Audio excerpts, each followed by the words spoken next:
हम लोगों ने स्टार्ट किया था बॉट प्लॉट कैसे बनाया जाता है, what is the magnitude plot and what is the phase plot. जो दो प्लॉट में दो पार्ट हैं, किस तरह से उन्हें जॉइन किया था कंप्लीट सर्कुलर ग्राफिक का यूज करके बॉट प्लॉट बनाते हैं। तो पिछला लेक्चर अगर आपने नहीं देखा है तो पहले से देख लीजिए, तभी आप यहाँ पे बॉट प्लॉट से आगे स्टेबिलिटी को कैसे कैलकुलेट करते हैं वो समझ पाएंगे। नाउ दिस लेक्चर हम लोग बात करने वाले हैं stability calculation using bot plot. So gain margin, phase margin ये हम पहले पढ़ चुके हैं इन पोलर प्लॉट, बट अब हम यहाँ पे बात करेंगे with respect to bode plot की बॉट प्लॉट से स्टेबिलिटी कैसे कैलकुलेट होती है, गेन मार्जिन, फेज मार्जिन कैसे कैलकुलेट करते हैं। चलिए स्टार्ट करते हैं lecture, that is stability calculation using bot plot.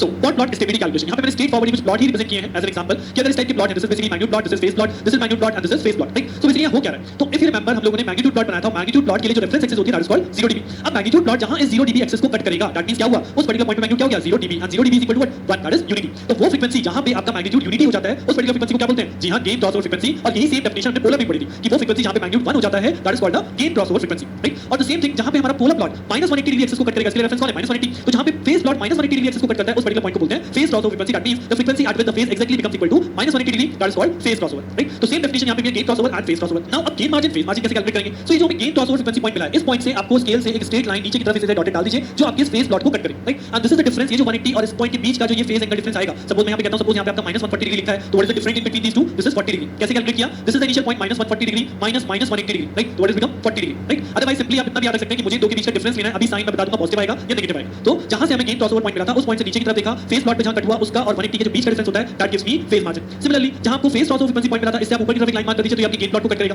ये जहां पे कट करेगा इसका और 0 dB के बीच का जो डिफरेंस होता है that is called gain margin, right. तो अगर यहां पे सपोज मैं कहता हूं दिस प्लेस इज -10 तो 0 और 10 के बीच का डिफरेंस क्या हो जाएगा 10 dB, तो this is called the gain margin. अब ये पॉजिटिव नेगेटिव कैसे हो गए, तो अगर आप देखिए यही सेम चीज पहले इस डायग्राम में कंसीडर कीजिए यहां पे, तो यहां पे भी देखिए सेम चीज हो रही है, this is the gain crossover frequency. अगर मैं यहां से नीचे की तरफ डाला, दिस इज द पॉइंट जहां पे हमें कट मिलेगा और इस बार जो डिफरेंस आएगा वो ये आएगा, this is called phase margin. और सिमिलरली अगर फेज क्रॉसओवर फ्रीक्वेंसी पहले है, ये वाला पॉइंट है, इस पॉइंट को ऊपर की तरफ डालें तो यहां पे गेन प्लॉट कट होगा, this is the gain plot cut point. तो इस पॉइंट और 0 dB के बीच का डिफरेंस होगा हमारा gain margin. Now can you notice the difference between these two graph, what is the difference between these two. जी हां, अगर हम दो रेफरेंस लाइन देखें, देखिए मैं डिफरेंस क्रिएट कर रहा हूं, अगर आप ये दो रेफरेंस लाइन देखें और इन दो रेफरेंस लाइन के अंदर, अंदर का मतलब है ड्यूरिंग दिस पोर्शन, राइट। इन दोनों रेफरेंस लाइन के अंदर की तरफ अगर आपका फेज मार्जिन और गेन मार्जिन मेजर हो रहा है that is called positive, that is called positive. और अगर इन दो रेफरेंस लाइन के बाहर आपका गेन मार्जिन और फेज मार्जिन मेजर हो रहा है that is called negative gain as well as negative phase. And if हम पहले पढ़ चुके हैं, अगर गेन या फेज हमारे नेगेटिव है तो the system is called unstable, और जब हमारे गेन और फेज पॉजिटिव होते हैं तभी हम सिस्टम को बोलते हैं स्टेबल। नाउ व्हाट हैपेंस कि अगर ये दोनों पॉइंट सेम जगह पे आ जाए, राइट, सेम जगह मतलब लाइक दिस, आप इस क्वेश्चन को ट्राई कर सकते हैं। मैंने स्पेशली इस ग्राफ को यहां पे इसीलिए इंक्लूड किया है, this graph is basically 1000 divided by s 1 + 0.1s and 1 + 0.001s, right. तो आप इस फंक्शन को ट्राई कर सकते हैं ऑन योर प्रैक्टिस। हमने लास्ट में सीखा था किस तरह से बॉट प्लॉट बनाना है और यहां पे पूरा बॉट प्लॉट मैंने आपको केवल डायग्राम में शो किया है, right. Starting standard slope mark कीजिए, उसके बाद मैग्नीट्यूड प्लॉट बनाइए, फेज प्लॉट बनाइए। तो आप यहां पे देखेंगे हियर इज द पॉइंट जहां पे आपकी 0 dB एक्सिस कट होती है, तो दैट पर्टिकुलर फ्रीक्वेंसी कैसे मेजर करूं बॉट प्लॉट से। बॉट प्लॉट में तो हर पॉइंट को मुझे फ्रीक्वेंसी पता है, तो अगर मैं इसके नीचे डायरेक्ट यहां पे लाइंस अवेलेबल होती है, नीचे की तरफ देखूं तो this is simply what, this is 10 to the power 2 that means 100। तो ये फ्रीक्वेंसी हो गई omega g, that is gain crossover frequency. और गेन क्रॉसओवर फ्रीक्वेंसी से अगर आप नीचे की तरफ जा रहे हो तो ये आपके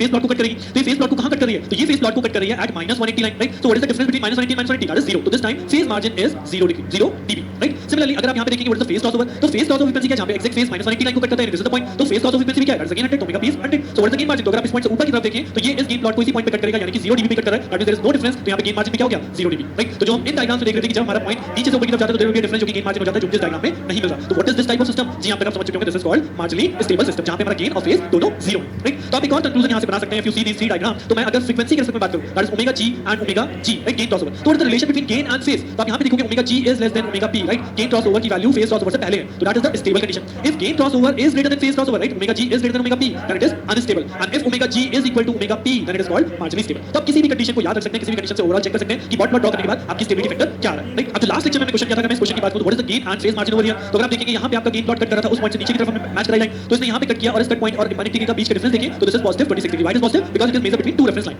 एंड आल्सो यहां हमने पढ़ा था कि अगर हम ओमेगा को इनफाइनाइट रखेंगे तब जाके हमें एक्जेक्टली फेज मिलेगा -180 डिग्री इन दिस क्वेश्चन जो हमने लास्ट लेक्चर में किया है, राइट। तो यानी कि यहां पे हमें ओमेगा p की वैल्यू मिलेगी ही नहीं, omega p is what, omega p is infinite. अब इनफाइनाइट को यहां लोकेट करना बहुत मुश्किल है, it's not possible. So that's why यहां पे हम लिखते हैं ओमेगा p इज नहीं मिल रही हमें, यानी कि फेज प्लॉट मेरा 180 एक्सिस को क्रॉस ही नहीं कर रहा, कट ही नहीं कर रहा। तो मैं अगर ये कट नहीं कर रहा तो ओमेगा p नहीं मिल रही, और अगर ओमेगा p नहीं मिल रहा तो मैं क्या डिटरमाइन नहीं कर सकता, मैं गेन मार्जिन डिटरमाइन नहीं कर सकता। तो in that case the gain margin becomes infinity. जी हां, इस केस में जब आप गेन मार्जिन डिटरमाइन ही नहीं कर सकते that is called gain margin infinity. Phase margin calculate हो गया +26 degree, right, this is the phase angle 26 degree, and so the system is unstable. Why is unstable, because stability हमने condition पढ़ी कि both gain margin and phase margin will be positive, otherwise आपका system कैसा है, unstable. और जब ये दोनों 0 0 हो जाते हैं then it becomes a marginally stable. तो ये सिंपल सा मेथड है stability calculation from the bode plot. अगर आपको थ्योरेटिकली डिफाइन करने के लिए आ रहा है तो देखें एग्जांपल, सॉल्व द वैल्यू, आप डायरेक्टली बॉट प्लॉट की रिलेशन दिखा सकते हैं जो मैंने यहां पे आपको शो किया है, इसके बेस पे आप स्टेबिलिटी को डिस्कस कर सकते हैं। और अगर आपने क्वेश्चन बनाया है उसमें आपने बॉट प्लॉट बनाया है, so you can simply check and comment on the stability for this particular type of question, right। now अब इस इसमें एक और चीज आती है जो कि आपके अगर मैं गेट लेवल पे बात करूं, क्योंकि गेट के अंदर हम वहां पे प्लॉट नहीं बना सकते, तो यहाँ पे मैथमेटिकली कैलकुलेशन कर सकते हैं कि गेट क्रॉसओवर या फेस क्रॉसओवर या गेट मार्जिन की वैल्यू हम मैथमेटिकली भी कैलकुलेट कर सकते हैं without drawing dot plot, right? तो मैथमेटिकली कैसे कैलकुलेट करूंगा उसके लिए मैंने यहाँ पे सिंपल एग्जांपल चूज किया है, that is g such as 2 upon s into 1 plus 0.5s 1 plus 0.05s, right? अब इसके लिए हमें कैलकुलेशन करनी है what is the phase crossover frequency and gain crossover frequency, phase margin gain margin. तो what is phase crossover frequency? जी हां, phase crossover frequency वो फ्रीक्वेंसी है जहां पे सिस्टम का गिवन फंक्शन का फेस एक्जेक्टली -180 डिग्री हो जाता है। यानी कि मुझे क्या कैलकुलेट करना है? I want to calculate the phase of this particular function, और फेस कैलकुलेट करना है दैट मींस s की जगह किसमें कन्वर्ट कर दूं? j ओमेगा में। सो दैट इसका फेस क्या हो जाएगा? जब j ओमेगा हो जाएगा तो -90 डिग्री, जैसे कहता हूं सॉल्व करते आ रहे हैं। दूसरे वाले का एंगल हो जाएगा -10 इनवर्स ऑफ 0.5 ऑफ ओमेगा, और तीसरे फैक्टर का एंगल हो जाएगा -10 inverse of 0.05 of omega. I hope अब तक आप ये चीज समझ चुके हैं, तो अभी आपको ज्यादा टाइम नहीं लग रहा होगा। तो phi equal to this one. Now phi की वैल्यू क्या रखनी है? -180 डिग्री, तो अगर मैं यहां phi को -180 रखूंगा तो इट बिकम -90 और -10 पर ये फैक्टर एज इट इज। उसके बाद आपका -90 से -90 कैंसिल आउट होकर यहां पे बचेगा 90 degree is equal to tan inverse of 0.5 omega plus tan inverse of 0.05 omega, right? What is the formula? tan inverse a plus tan inverse b, यानी कि 0.5 of omega plus 0.05 of omega divided by 1 minus 0.5 into 0.05, यहां that becomes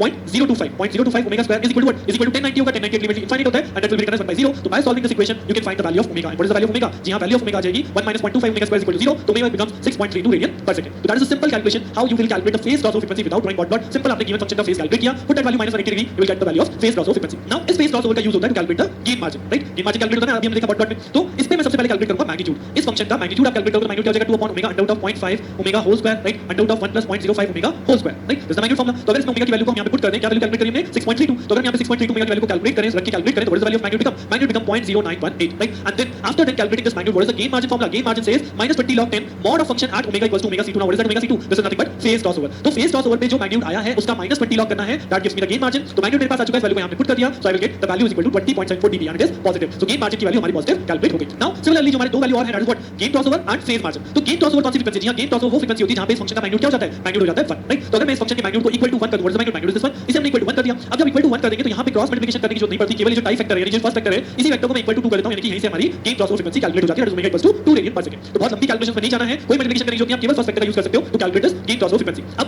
ऐसा question जहां पे type 0 हो, यानी factor हो ही ना, तो उस केस में क्या करेंगे? उस केस में फिर आपको मल्टीप्लिकेशन करनी पड़ेगी, वहां से आप ओमेगा सॉल्व कर सकते हैं। बट अदर दैन टाइप 0 आप यहां पे टाइप फैक्टर से केवल डायरेक्टली क्रॉसओवर फ्रीक्वेंसी की वैल्यू कैलकुलेट कर सकते हैं। And once I calculate this crossover frequency, तो इस क्रॉसओवर फ्रीक्वेंसी में मैं कैलकुलेट करूंगा फेस एंगल, इस फंक्शन के एंगल की वैल्यू। जी हां, ये जो मैं एंगल कैलकुलेट किया था दिस वन, इस एंगल में मैं इस ओमेगा की वैल्यू को पुट करूंगा and I will calculate this angle value at this phase gain crossover frequency. This is the gain crossover, और ये वैल्यू क्या आ गई? -140.7। Now according to the definition, what is the phase margin? Phase margin says 180 degree plus angle at what? At omega equals to omega c1, that is 180 degree plus function का angle value जहां पे omega की value क्या है? Gain crossover frequency के बराबर है। तो गेन क्रॉसओवर फ्रीक्वेंसी हमने बनाई, उसमें हमने फंक्शन का एंगल कैलकुलेट किया, देन फेस मार्जिन हो गया 180 degree plus this angle, so I will get the value 39.28 degree. तो दिस इज द मैथमेटिकल वे कि कैलकुलेटिव वे किस तरह से आप फेस मार्जिन, गेन क्रॉसओवर और फेस क्रॉसओवर को कैलकुलेट कर सकते हैं without drawing dot plot. But question paper में इस टाइप का क्वेश्चन आना बहुत रेयर है। आपको जो क्वेश्चन आता है डॉट प्लॉट ड्रॉ करने के लिए आता है, और उसके बाद आपसे ये सारी कैलकुलेशन पूछी जाती है। तो अपनी कैलकुलेशन को वेरीफाई आप इस मेथड से कर सकते हैं। सिंपली वही वैल्यू कैलकुलेट कर लीजिए, सो आपका आंसर रेक्टिफाई हो जाएगा कि हां जो आपने डॉट प्लॉट बनाया है उस डॉट प्लॉट में आपको सेम वैल्यू मिल रही है, आपने बहुत ज्यादा एरर तो नहीं किया, राइट? तो इसलिए क्वेश्चन में रखा, इसका ट्राई भी कीजिएगा, खुद से डॉट प्लॉट सिमिलर ग्राफ पे बनाइए, फिर देखिए कि आप इन वैल्यूज को मैच कर पा रहे हैं या नहीं कर पा रहे हैं। इसी के साथ आपका डॉट प्लॉट यहां पे ओवर होता है। नाउ आई कैन कॉन्फिडेंटली से कि आप स्टेबिलिटी डिटरमाइन कर सकते हैं यूजिंग डॉट प्लॉट का क्वेश्चन अटेम्प्ट कर सकते हैं, पूरा ड्राइंग कर सकते हैं and you will easily calculate the gain and face margin.